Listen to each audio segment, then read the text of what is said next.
Hey legends, what a perfect storm of disasters round 4 was. Let me paint the picture because it was one hell of a ride. We had Nathan Cleary, our superstar captain, down and out. We had Brendan Piakura on his merry-go-round of injuries, also out. We had the entire Storm team down and out. And then on top of that, we had a whole bunch of players like Keeney and Wong who didn't even manage to crack their starting teams. So from the outset, it was going to be an absolute disaster, especially considering that I was only able to get 16 players on the park. And we were looking for a shining light, a superstar to step up and absolutely deliver. And this big man, Sam Hughes, steps into the arena and pumps out a massive score of 8, which is absolutely atrocious. It's disgusting. And any other week in round 5, he would absolutely be on the chopping block. So the big question is, will he survive another week? And can he do any better than an 8? An awful 8 that he achieved in round 4. So with all of that in mind,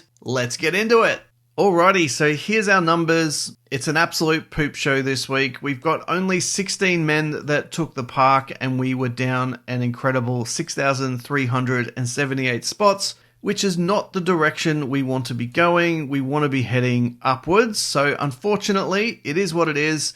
16 men playing. It's probably not as bad as I thought it could have been at some stages throughout the weekend, but it could have been a whole lot better. And my preference would have been for the team to at least stabilize in rank. But given that, I don't think we fell as much as we could have if things weren't sort of disastrous for everyone across the country. So overall, I'm as happy as I can be, and I'm pretty happy with some of the decisions that we made. And let's start with some of the player decisions. So obviously, Keeney out, Wong out, about 750k of extra cash to play with. We invested in Turbo and Fogarty. Unfortunately, Turbo only delivered us a 39-point score, which was pretty disappointing. We would have loved somewhere around the 50-plus mark, I would have thought. But I must admit, I've never seen a game where Tommy Turbo puts down 5 sloppy errors the way he did in that game. It was just absolutely trash. And I don't think it's going to get any worse for Tommy Turbo. At least I hope not.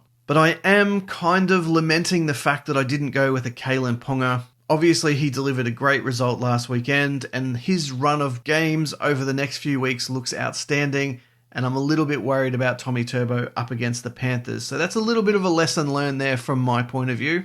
But we move on, we learn, we move on. And I've got to say, I'm very happy with this next guy, Jamal Fogarty. He pumped out a 63. We did decide to put the big C on him as well. And that gave us 126 points in our team. I think that was the second best score. So 63 was really decent from Jamal Fogarty and very happy with him. He continues to make money. I think he puts on an additional 34k as opposed to Tommy. I think he goes back about 7k. So that's a little bit unfortunate for him. But overall, generally speaking, I'm pretty happy with the changes that we've made, and we'll talk about those when we have a look at the team in a second. But as you can see here on the side, we started round 1 with a 700. We then got into an 811, then a 758, and then this shocking 673. So that was a little bit painful. Rank-wise, we kind of start to tread water. So we started, horribly down here near 50,000. Then we accelerated quickly up to the 22k mark. Continued to make positive momentum going forward to 17,292, and unfortunately, as you can see here, we've gone back to around about the 24k mark. So we've got some work to do, we've got some improving to do, but I really want to highlight how far away we are from number 1. So you can see Jonah with Team Breepers here. So he is sitting on an overall rank of, or an overall point score, actually, I should say, of 3,349. Great results. He's delivering some decent team moves there, but you can see we're only around, about 400 points at this point in time behind number 1. So that's actually a significant amount, and it is going to be hard for us to obviously track that down over the course of the season, but you never know. One bad captaincy decision or one player out at the last minute who doesn't get replaced, and all of a sudden you're back in the game. So we just have to kind of find a way to start accelerating our score in a positive direction. And I think playing the bye rounds is going to be very important, and we should be thinking ahead to some of those decisions that we're making to understand what impact bringing a player in or sending a player out is likely to have on our team. So with that in mind, let's go and jump across to the team slide. And here's what our team looked like at the end of round 4. Now, Joey Lussick, very disappointed with that 22. Ruben Cotter, we want him to be doing a little bit better than 46. Terrell May, 65, awesome result. The best score in my team, which is great. Cam Murray, just an absolute weapon, a superstar for his 60. Finny Filiaki, 26, a little bit disappointing. We want more from Finny Filiaki. Salmon, 21, disappointing, but he continues to make a little bit of money for us, so that's good news. Fogarty, 63, very happy with that. Lockie Galvin, 44, could have been better. He obviously got the sin bin, and he's out for this week, so that's a bit painful. We're going to give him the tick and also a cross because, we've got some decisions and movements to do this week to cater for that out. Ethan Strange, very happy with that 37 and a little bit unexpected. Burbo, he is a worry, 22 points in less and less minutes, so we are concerned about him. Turbo, disappointed with the 39. I'll take it and hope that it improves from here. Jesse Arthur's 22. That's disgraceful. I think he even got a try in that 22, so really disappointed. He's pretty much peaked in terms of his money-making potential, so we've got some question marks on him for this week. RTS 46 is pretty decent, but I would be wanting more from Roger. He's worth over 600k.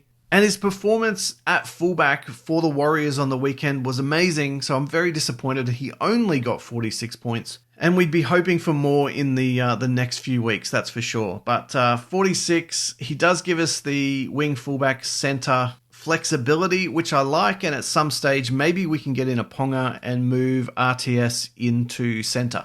Something to consider as well. Now, Sam Hughes, absolutely disgusting. This 8 is atrocious. And in any other week, he would probably be on the chopping block. He's only 278k. And the thing that really gets me this week is the fact that he's now starting for the Doggies. In effect, I can't cut him because he's just as likely to come out this week, play 45 minutes, and with a 1-point PPM, absolutely kill it. And then all of a sudden be 300k, 350k, with no trouble at all. So one to keep an eye on with Preston out because he could have a little bit of an impact on my team. But I'm sure like most coaches, our patience is wearing thin with somebody who Phil Gould said was the next Jacob Preston. So now is the time for Sam Hughes to put up or shut up and get punted from our team. So let's move on. Danny Levi, 44. Amazing result. I think someone said he's one of the leading try scorers in the competition, which is absolutely incredible.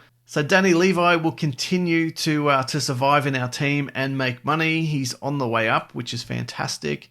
Hutchison, a 45, a very happy 45, and he will make his way into our starting team with Lockie Galvin out this week. So very surprised and very happy with that performance from Drew Hutchison. And then, of course, all of these guys were out. So no Piakura, no Pappy, no Grant, no Chan, and no Cleary. So that's kind of been the story of the week. We've got some decisions to make about some of these guys. Now, obviously, Pappenhausen will come back in. Grant will come back in. Chan is probably on the chopping block this week. And Nathan Cleary, we've got some decisions about holding him for what sounds like is going to be 2 more weeks. So it's testing my patience. There's no doubt about that. There's a lot of money tied up on the bench there. But he is a superstar, and he's one of those players that even if I traded him out now, I would want to get him back in 2 or 3 weeks' time because he is just that much significantly better than most of the competition. So I'm thinking with,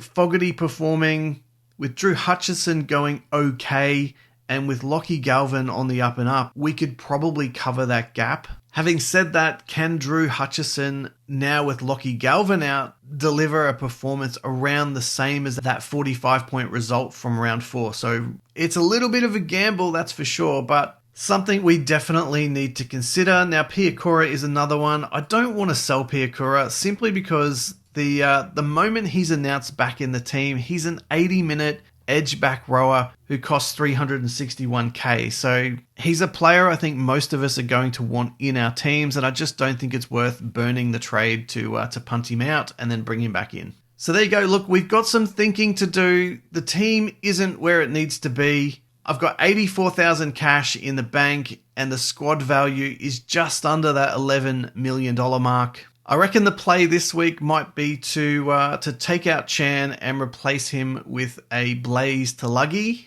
and then make another decision around, do we punt Burbo? Is Cleary really on the chopping block? Do we hold Piakura? Has Jesse Arthurs peaked, and is there any value in moving him on to somebody else? We've got a few decisions to make, and I'd absolutely love to get your feedback in the comment section down below. Thank you to all those people who have been engaging with the channel. It's definitely giving me some food for thought, that's for sure. And hopefully we can deliver a few better performances over the next few rounds. So looking forward to that. Looking forward to no more number 8 performances from Mr. Samuel Hughes. And fingers crossed we can make the right decisions when it comes to our trades this week.